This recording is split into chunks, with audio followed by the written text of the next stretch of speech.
السلام علیکم ورحمۃ اللہ وبرکاتہ۔ اللہ کے رسول صلی اللہ علیہ وسلم نے سفر کرنے والوں کے لیے دعا سکھائی ہے۔ وہ دعا ہمیں لازماً آغاز سفر میں ایک آدھ بار ضرور پڑھنی چاہیے، اور دوران سفر بھی اس دعائے سفر کو بدستور پڑھتے رہ سکتے ہیں، تو اس میں اللہ کی حفظ و امان حاصل ہوتی ہے، اور اللہ کے رسول نے دعاؤں کے اندر صحت، عافیت اور اللہ کی پناہ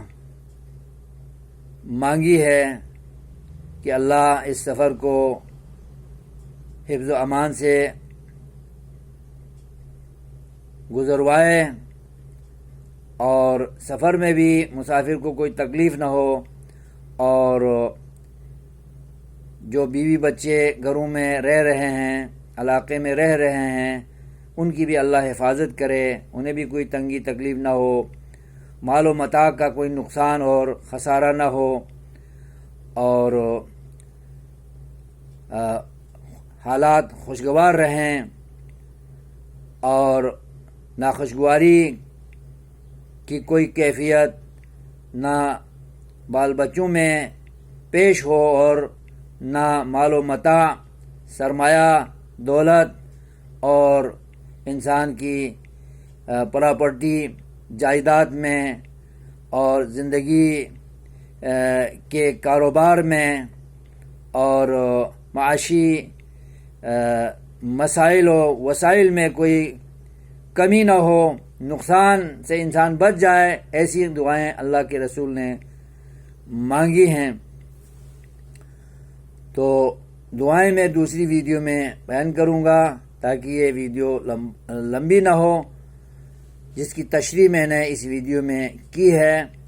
تو دعاؤں کا خیال رکھ کر دعائیں پڑھنی چاہیے ہر مسافر کو جو بس میں سوار ہو کر جا رہے ہیں، اور جو اپنی گاڑی میں جا رہے ہیں وہ اپنی گاڑی میں دعائے سفر پڑھیں اور پڑھتے رہیں، اور جو پرائی کی گاڑی میں جا رہے ہیں پبلک ٹرانسپورٹ پر،